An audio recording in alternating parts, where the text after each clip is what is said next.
गुरुजी, प्रयत्न करने के बाद भी जो अंदर की पट खोलने में बहुत समय लगता है। तो कभी आप बोलते हैं कि कई जन्म भी लग सकते हैं, ऐसा क्यों?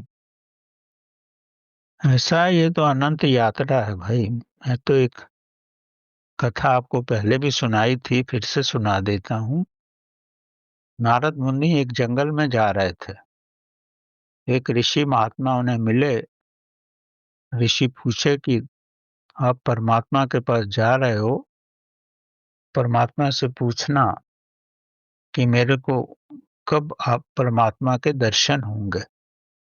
मैं 3 जन्म से तो परमात्मा से मिलने का प्रयत्न कर ही रहा हूँ, रात दिन कर रहा हूँ। तो उन्होंने पूछा, मैं अवश्य पूछूंगा। और चले गए नारद मुनि। आगे एक यंग सन्यासी को मिले। वो अपना परमात्मा की मस्ती में डांस कर रहा था। उससे पूछा, तेरे लिए कुछ पूछना है परमात्मा के लिए? कहता, मैं मस्ती में हूँ, मेरे को क्या पूछना है? तो आपकी मर्जी है, पूछ लेना। तो ये गए परमात्मा के पास।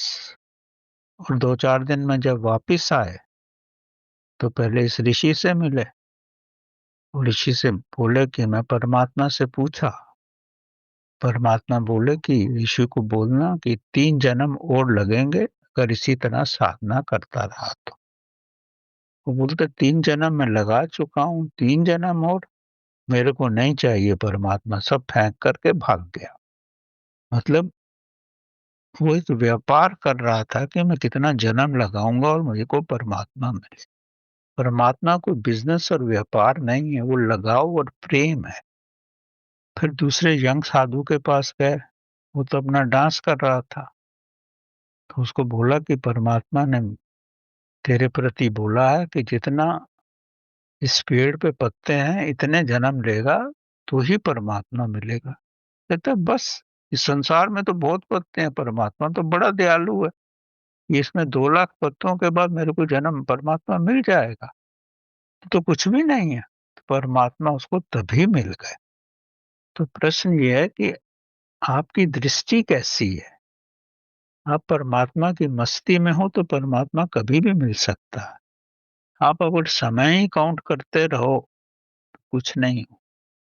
जब अपने बालक से प्यार करते हो आप, तो समय देखते हो क्या? कुछ नहीं देखते। जब एक मूवी देखते हो 3 घंटे की, तो कभी घड़ी देखते हो? नहीं देखते। और ध्यान में बैठते हो तो हर 5 मिनट में देखते हो, कोई 5 मिनट हो गए ध्यान लगाते हो, ध्यान थोड़ी ना है। ध्यान मतलब है जब आप समय से ऊपर चले जाओ, जब अकाल में चले जाओ, जिस समय का आपको पता ही ना लगे, तो वो ध्यान है। वो ध्यान का मतलब तब आप परमात्मा के पास हो। ना आपको समय का पता लगे, ना स्पेस का पता लगे कि आप कहाँ पर हो।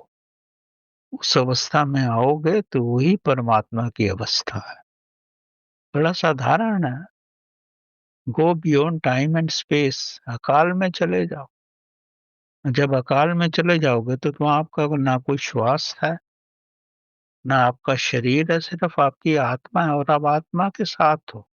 और आत्मा को तो भोजन की जरूरत ही नहीं, ना उसको सांसों की जरूरत है। तो ये अवस्था आएगी तो ही परमात्मा, परमात्मा तो मिला हुआ है। आप परमात्मा के अंदर ही तो रहते हो, चारों तरफ परमात्मा ही है। क्योंकि आपकी दृष्टि ड्यूअल दृष्टि है। अद्वैत में आओगे तो परमात्मा आप दिखेगा।